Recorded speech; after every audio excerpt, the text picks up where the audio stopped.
Welcome back, viewers and followers of the Kenyan Daily Report.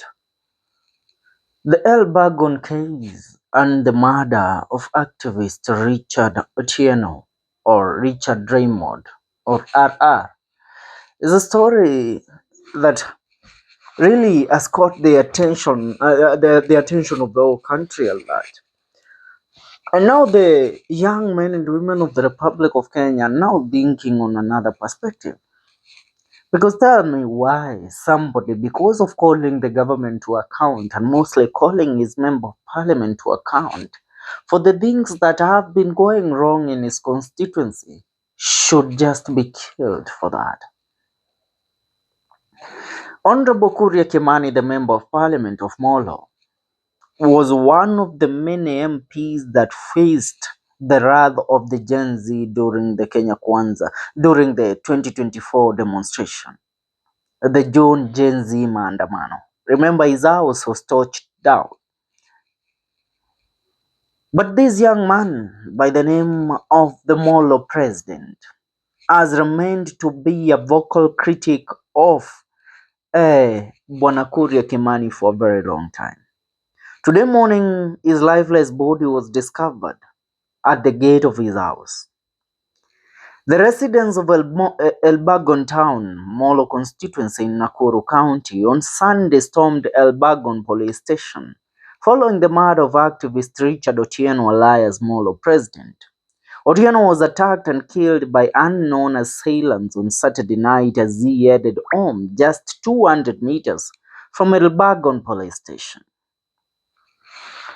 Let's speak about it with an open mind, not pointing fingers, because a lot of people are pointing fingers at Kimani Kuria, calling him out, saying that he should be answerable for the death of this young man, because many believe because he was a great critic of Kimani Kuria, then Kimani Kuria had an hand in his death.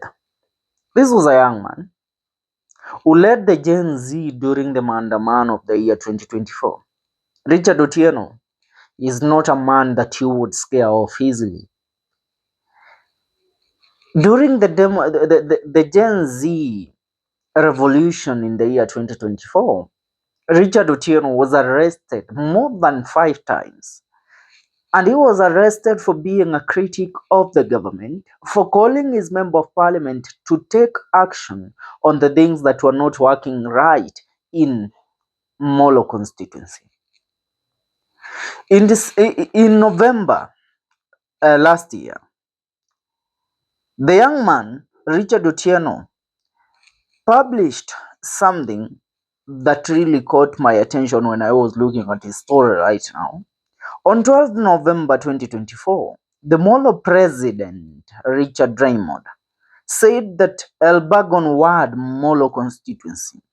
On 8th, I was attacked by 2 youths calling themselves Vijana wa Honorable Kuria Kimani, KK, Mavado and Dech, at 8:30 p.m. I reported the case at Elbagon police station. P3 form filed yesterday. Today they were arrested at 7 p.m. na wakaachiliwa at 7:30 p.m. at order from above. Is Molo constituency justice on trial? Nobody is above the law. We must condemn this kind of hooliganism. Nobody should be attacked because of his or her political stand. I still maintain KK must go. He has failed to create job opportunities for young people. Now, here the sentiment that the young man had. He was so open. And that is the reason why we call ourselves a democratic country. That is what democracy means. Democracy means I can have a contradicting opinion to yours, but we will not get in an altercation where we will have to fight, where we will go into fist fights. No, that is what the Constitution is. And that is what democracy is. But tell me, this man expressed fears from November last year. On 12th, it's the time that he published the story. On 8th, it's when he was attacked. About 2 months and above ago, it's when he was attacked. Now the attack, he himself ukimwangalia, he has a very big wound on his head. It was clear the path that they were treading on, it was a path that would result to this what we are seeing today. Remember, tunaambiwa those vijana mavacho had death had attacked him kwa sababu they are supporters of Honorable Kimani Kuria. Yet after being arrested, after the guy reported the case, wakakamatwa, they were released 30 minutes later because an order from above came in. They called their boss, wakamwambia tumeshikwa kwa sababu ya kugonga yule kijana na kutukana, and they were let go. So tell me how the police shouldn't have predicted that it would have reached to this point ambapo they will take the matters into their own hands now to eliminate Richard Raymond from the face of the earth. And that is the reason why we sit down and wonder, what kind of a country are we? Let's go to Meru. You know, activists and activism is just a matter of speaking your opinion, which is contrary to what these hooligans who are in government think is right. Let's go to Meru. Sniper was very open in speaking against Kawera Mwangaza. Sniper was killed and dosed in acid. Sniper aliuawa tu kinyama. Hiyo story ikakanyangiwa. The bigger person who was responsible for that, nothing happened to them. Now we sit down and look at it and mnatuambia that let's go to Mombasa. The young man who was a critic of Governor Abdul Somad, walimfanyia unyama. The boys were sent, walienda wakafanya unyama ambao video walirecord, mliziona kwa mitandao ya kijamii. What happened to, was justice served? Was justice served in Meru? Sasa mtaniambiaje mbunge ama hata MCA akipata mtu anamkritik atachukua matters into their own hands waweze kufanya unyama, kwa sababu wanajua wao ndio sheria na hawawezi umia. Now when I look at some of the reactions that are coming in, nitasoma tu ujumbe mmoja kutokea kwa mbunge wa Embakasi East, Honorable Babu Owino. And I want you to listen to what Babu has to say in regards to the case of Richard Raymond. Babu Owino has said this very openly without the fear of contradiction in regards to the death of the young man Raymond Richard, I'll call him Raymond Otieno. Raymond Otieno was a resident. Unajua, when you hear the name of Otieno, you don't expect that huyu mtu eti ni mtu anapaswa kuwa akicriticize Kuria Kimani. This is a man that grew up in Molo. So Molo is his home. He speaks Kikuyu fluently, more than even the members of parliament who said they represent the state constituencies. That is Raymond for you.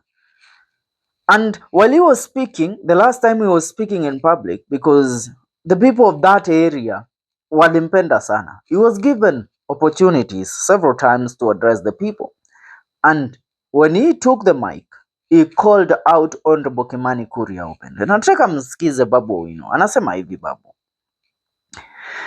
There is no need for the DCI to investigate the gruesome death of Raymond Otieno from Molo constituency. Since the killer is well known, let the leader take responsibility for killing this young man. He should be charged for murdering Raymond.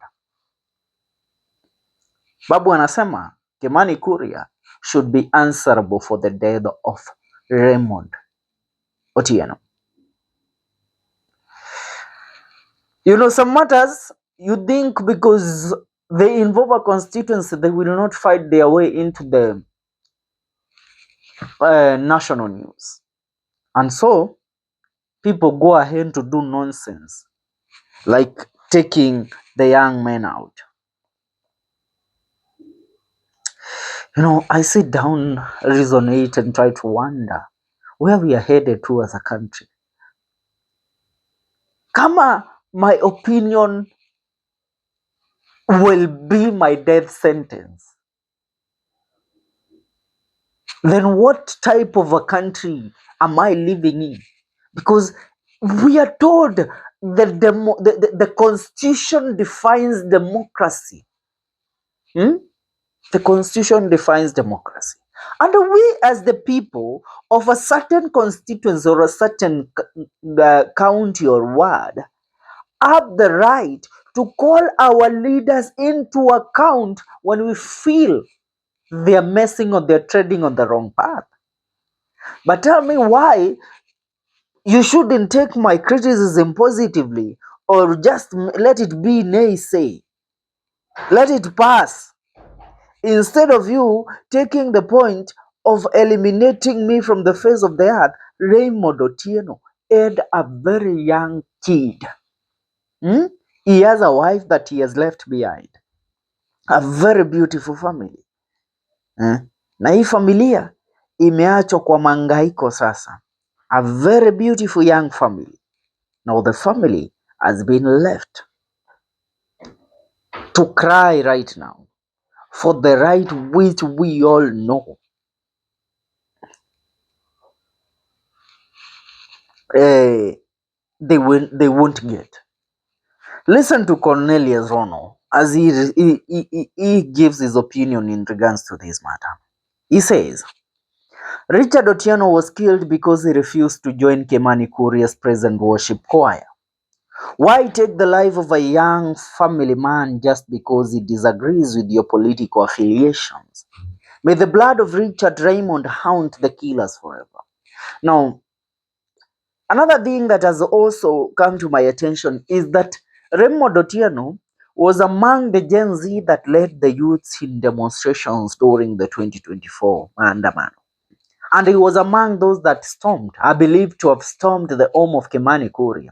And he himself spoke about it openly, akisema Kimani Kuria accused him of stealing his chicken and his cows. And he said, I never did that. But Kimani believed that the young men and women that were mobilized by one Raymond to demonstrate in Molo during the Maandamano period, they are the ones that broke and burnt his house down. So, tell me why we shouldn't think that Kimani had a bone to chew with Raymond Otieno. When it comes to a matter of opinions, allow me also to speak in another opinionated way.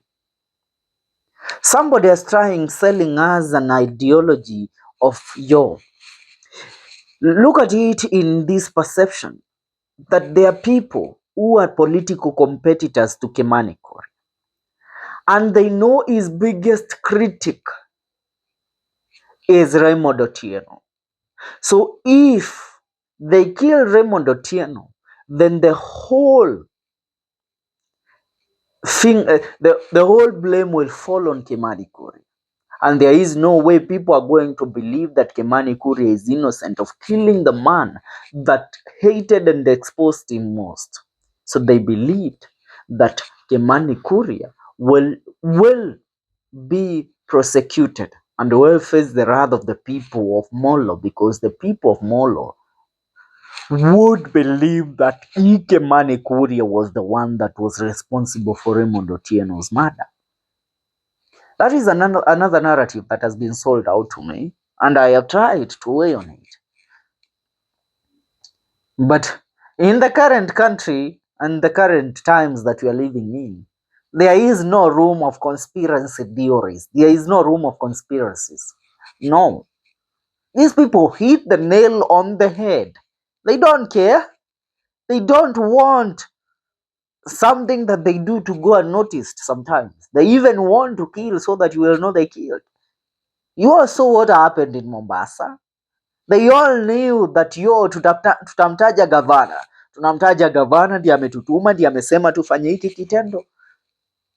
So they take credit of the crime they commit. Kimani has called a presser this evening, he has denied everything and tried to show sympathy to the family. You know, the saying that one is innocent until proven guilty still stands. But listen to the comment of Honorable Babu Owino. The person that killed Raymond Otieno, everybody knows them. So there is no matter of DCI wasting government resources to pretend that they are doing an investigation. Honorable Kimani Kuria is one of the closest allies to President William Ruto. He is. And if you doubt that, try and research on the relationship between Kimani Kuria and William Ruto, the President of the Republic of Kenya. You realize how close they are. Now, when we speak about the death of this young man, the other day in Ruiru, a body was found, murdered and drawn into the river. Mwili ulipatikana kwa maji. Huyo kijana aliyepatikana pale alikuwa amefungwa mikono na miguu as signs of abduction. So these unfolding daily happenings in this republic, where do they point us to? What direction are they leading us to? We want to know. And we are asking because we want to know.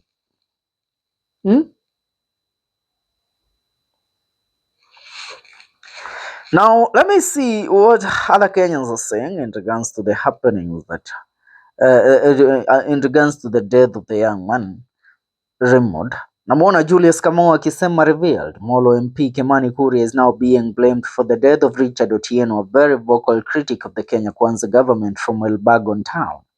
Locals now say political activism could be the motive behind Otieno's premature death, adding that he has been receiving death threats from people said to be close to the MP. Otieno was brutally killed last night. Councillor Johi anasema the person who stands to benefit the most from the death of Richard Otieno is Rigathi Gachagua. I am horrified to see what my friends have become in the name of finding favor in the eyes of Kindiki and the government of the day. The reward for all the gibberish is an invitation card to eat rice and take photos on the gardens of State House. Somebody must have switched their brains into cowdug machicha and machicha. Those are just comments that are flowing in regards to this story. Now the tension is high. The tension is very high in Molo town. Molo, the tension is very high over there. Continuing, Geoffrey Getao Mwangi anasema, I'm deeply saddened to hear of the tragic loss of Richard Otieno, a courageous and astute defender of human rights from Elbagon. His unwavering commitment to justice and his tirelessness efforts to protect the vulnerable will never be forgotten. The brutality of his untimely death is a profound loss to all who knew him and to the cause he so passionately championed. My heartfelt condolences to his family, friends, and all those who were touched by his work. May his legacy continue to inspire those who fight for justice, peace, and the protection of human rights. Mambo yanaendelea na stori zinaendelea kuchipuka, watu wanaongea. Ila swali kubwa ni je, haki itapatikana katika kifo cha Richard Otieno? Hilo ndilo swali kila mmoja anajiuliza. Now let me go to platform X, because on X a lot is going on right now in regards to the death of this young man Richard Otieno. Nikizamia katika mtandao wa X namwona Shola akisema from Sheriff Nasri allegedly having critics wakifanyiwa ile kitu. Tukawira Mwangaza allegedly deleting Sniper, now Kuria Kimani allegedly deleting Richard Otieno. We demand justice for Richard. Nikizidi na waona Kenya kwa jumla wengi sana, a lot of Kenyans, and Gwanjiro says justice for Richard Otieno. The area MP must be held accountable because Richard used to amplify what's going on in Molo and the wrongdoings of Kenya Kwanza leadership.